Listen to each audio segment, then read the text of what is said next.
Today we're going to cover the accumulation function, one of the 6 key problems I told you to focus on when preparing for the free response questions. I'm going to go over a detailed solution and give you some helpful hints along the way, so stay right here.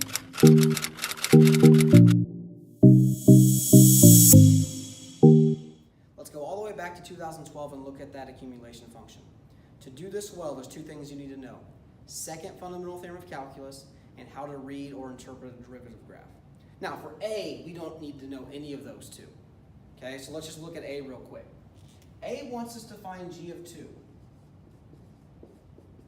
Now, notice, they give us what g is. It's the integral of another function f, and the graph is f. So remember, function notation means you plug that into that equation, so we're going to stick x2 into g. So notice, our equation has x in the bound, so we're going to be integrating from 1 to 2 of ft dt. Now, I don't have an equation to integrate, but an integral is the area under the curve from 1 to 2. Now notice, in my graph, from 1 to 2, that's a nice geometric shape. That is a triangle, so the area of a triangle is 1/2 times base times height.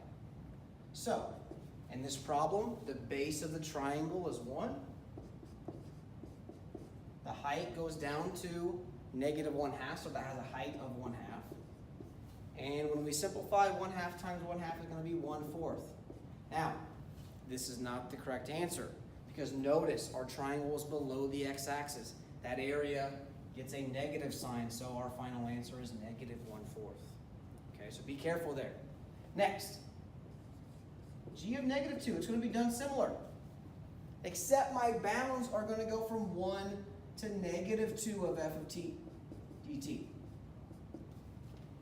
Now notice, again, when I go from -2 to 1, that's going to be 2 nice geometric shapes, a triangle and a semicircle. So I'm going to find the area of both. So again, area of a triangle, 1/2 base times height. So the base again is 1, but now my height of that triangle is 3, so that's going to simplify to 3/2. A semicircle has an area of 1/2 pi r squared. The radius of that circle is 1. So that comes out to 1/2 pi, or pi over 2. Again, be careful. That semicircle is underneath the x-axis, so that's going to be a -pi over 2. Okay? Now, we're going to add both of these together. Notice we have a common denominator. So 3 over 2 minus pi over 2 is 3 minus pi all over 2. Kids put this and they get it wrong, because this is a common question on the AP test. They try to catch you slipping. Look at my bounds. They are backwards. I always want to be top heavy. So we had a property back in chapter 4 when we learned about integration. When we flip the bounds, we have to flip the sign. So at the end, I'm going to multiply this by -1, and it's going to be positive pi minus 3 all over 2. Okay, now let's look at B. Now, B wants to find g prime of -3 and g double prime. So the first and second derivative at -3. Well, we have a problem. We do not have the derivative or the second derivative. We just have g. Here's where the second fundamental theorem of calculus comes into play. We can take the derivative of the left side. So the derivative of g is just g prime, which means we got to take the derivative of the right side.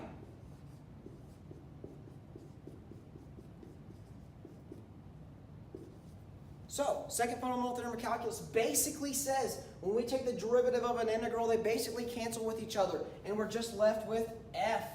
So the derivative equals f. When I tell my students, when you come up to this accumulation function, this relationship is key, knowing that that graph, yes, it is f, but f is g prime. So basically, that's the derivative of g. Okay? So, they want us to find the derivative at -3. again, I don't know the actual equation, but I know the graph. So I'm going to go over to -3 on the x-axis, find my y value, and that y value, if you go over, is at +2. Okay? Now, one that's a little bit more difficult is finding the second derivative, because that's not the second derivative graph.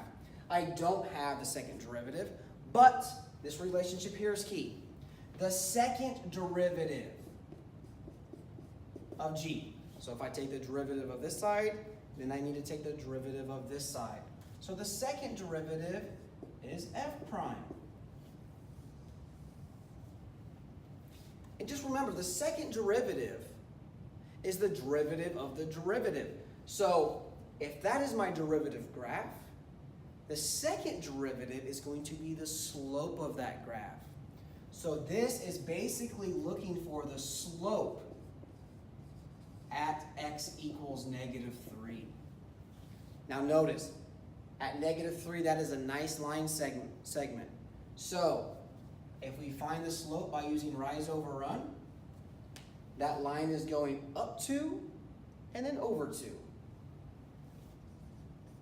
So that value is 1. So my second derivative, or g double prime at -3, is positive. We talked about the second fundamental theorem of calculus. Now C is going to target knowing how to interpret the derivative graph. It wants us to find horizontal tangents. So let me draw you a quick little graph here. This graph has 2 horizontal tangents. Horizontal tangents are when your tangent line has a slope of 0. Those occur at relative or absolute max or mins. Okay, where we have a turning point, where we go from positive to negative slopes. So again, that is not my function or my graph g, that is g prime. So the other way to find it is finding where the derivative equals 0. That is my derivative graph. So there's 2 spots where that graph equals 0. Those are my x-intercepts. So I have 2. I have an x-intercept at -1 and at +1. Those are my 2 horizontal tangents where my slope is 0. Now, it also wants us to tell, are these max or mins or neither, and explain. So, look what happens at -1. Anything above the x-axis represents positive slopes. Anything below, negative slopes. So, at -1, I'm going from above the x-axis to below. So, positive to negative slopes. Look what happens when I go from positive to a negative slope. That creates a maximum. So, at -1, that's going to be a relative max. And, like I said on my previous video, explanations are key. Now, why? Because the derivative graph goes from positive to negative at that point, which is telling the AP reader that you're going from positive slopes to negative slopes. That creates that maximum. Now, let's look at +1. Notice at +1, it hits the x-axis but doesn't cross. So that's going from negative slopes and staying negative. Okay? So that's going to be a neither. Because signs don't change. You have to have a change in sign, a change in slope from positive to negative or negative to positive to create a relative max or min. If it doesn't cross the x-axis, that's a neither. All right, the last part, D, wants us to find points of inflection. Well, remember back in chapter 3, points of inflection come from concavity, come from when concavity changes, which is the second derivative. We talked earlier that the second derivative is going to come from the slopes. So where slopes change is going to be vital here. So notice on my graph where I have positive slopes, that represents a positive second derivative. Okay? When the second derivative is positive, that means it's concave up. When the second derivative is negative, that is concave down. So when that graph, your derivative graph, has negative slopes, concave down. When it has positive slopes, it's going to be concave up. So where you would have a point of inflection, remember, points of inflection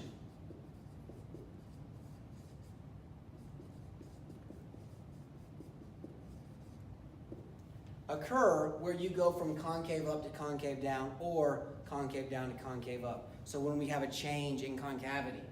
So there are 3 parts on this graph where the slopes change from positive to negative or vice versa. Notice, at -2, slope changes, sign.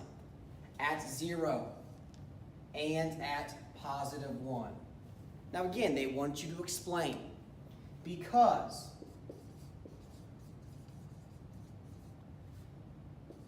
the second derivative, which is, I erased it, but it is the first derivative of f, changes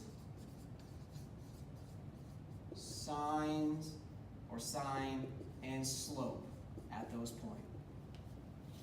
Okay, so when sign changes on this graph, that is a point of